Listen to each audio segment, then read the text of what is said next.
Hello, everyone. We have a great pharmacy marketing focus session for you today. I have a wonderful pharmacy owner, Deepa, with me, and we are going to be talking about how you can leverage your local chamber of commerce to help your pharmacy grow and to really give your pharmacy marketing a boost. So, Deepa, for anybody who may not know you, and tell us a little bit about you and your pharmacy and where you're at. Okay. Hi, Lisa. Thank you so much for having me here. I'm really excited to be here to just share what we have learned in the last few years. My name is Deepa Patani, and I own Allen Pharmacy and Wellness. We're in Allen, Texas, which is a suburb of Dallas.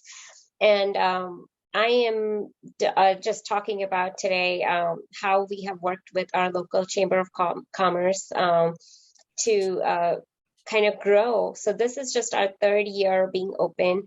And I have not been an owner before, so I'm a first-time owner. Just a little bit of background about me. Had no idea where to start because I didn't even work in retail before I started my pharmacy. Did hospital for like 10 years. And then all of a sudden, like, I want to own my own pharmacy. So here we are. And didn't know what DIR fees were and didn't know what GER, BER, I still probably don't know any of those things. But I did know that, going to like these local, someone kind of told me to go there. And so I did. And, everyone was very welcoming at first. So you just completely out of place, out of my comfort zone, no idea what I'm going to talk about. But I think it was just all about building those relationships in the community.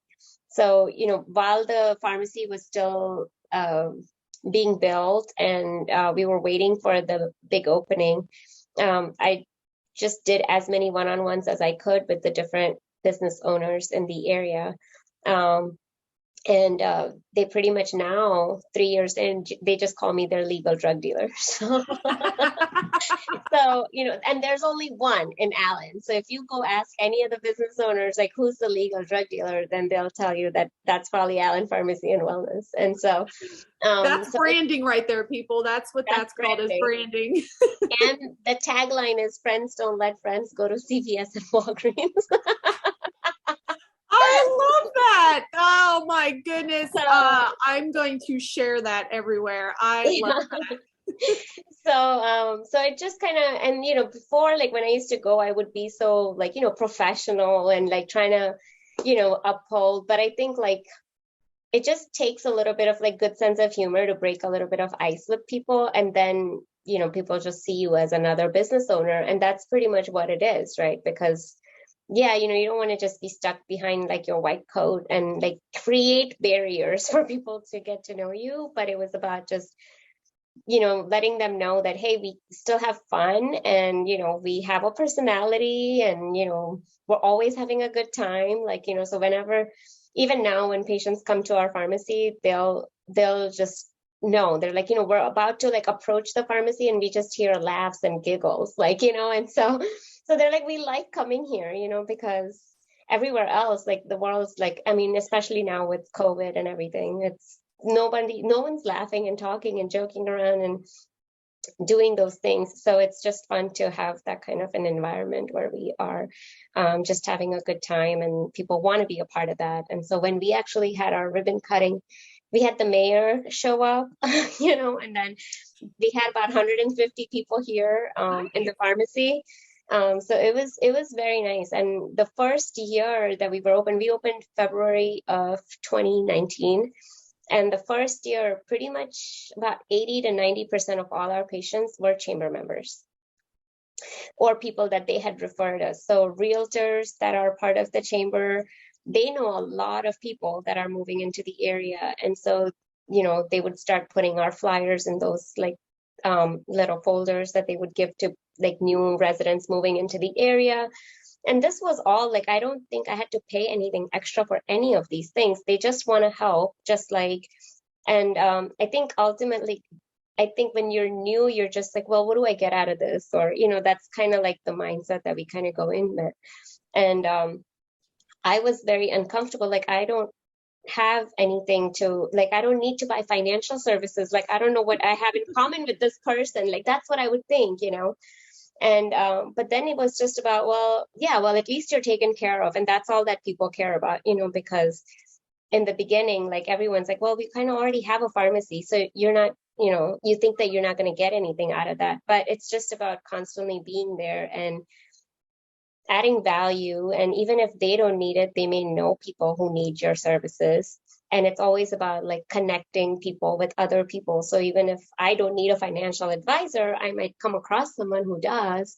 And then when I do, I can say, well, John Smith's really good at what he does. Like, so here's his number, So I think that like understanding like how the network really works, and then just being able to connect people, even though you may not be involved in that transaction at all, people just learn to trust you that, okay, well, she's a good resource, or, oh, the person that she sent me to was really good and they didn't drop the ball on things. And so then when it comes to their own health, then they'll trust you with those items as well.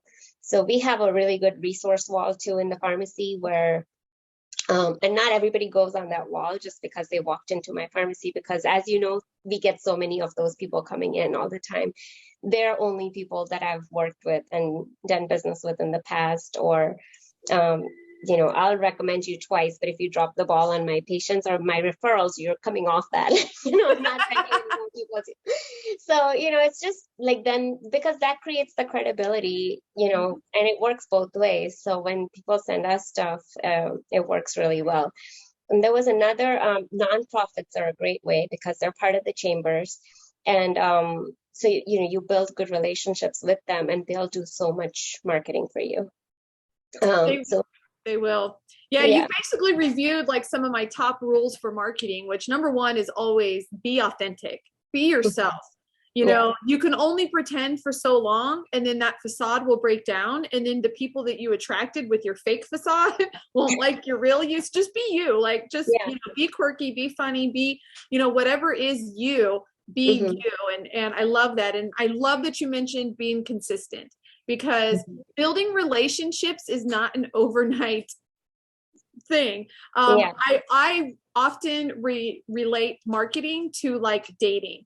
You don't get married after the first date. Somebody's not going to send you 100 people after the first conversation with them. It takes little tiny steps to, like you said, to build that trust and to build that reputation. And then next thing you know, 3 years later, you have a lovely, thriving pharmacy. You said that first year was 80% Chamber of Commerce. Well, they all know people, which leads into like another one of my favorite rules is you never know somebody's sphere of influence.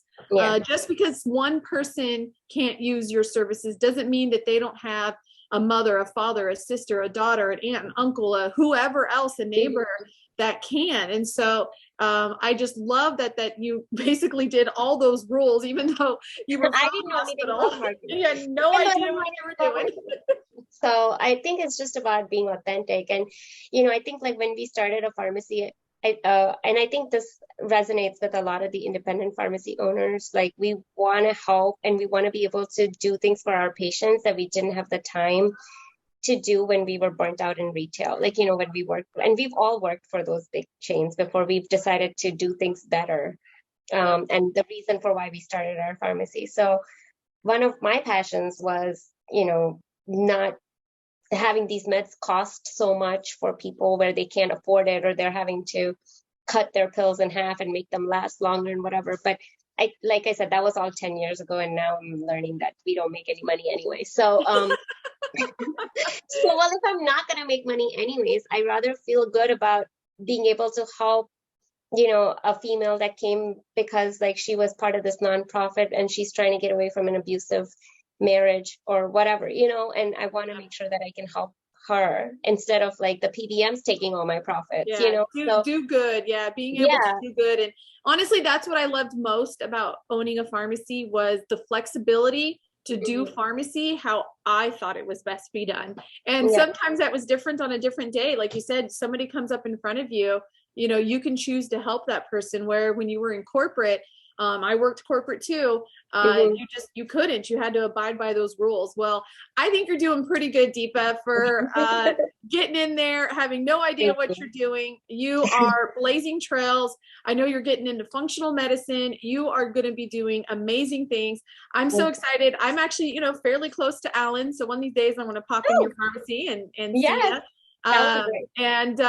But I am so proud of you, of everything that you've accomplished. Thank you for taking a little bit of time with us, encouraging those pharmacy owners that maybe had overlooked their Chamber of Commerce, thought, oh, what's in it for me? I can't really do anything. I think you summarized it beautifully on how you can leverage them to network and really get entrenched in the community, because that is some good branding that you created there. So Thanks.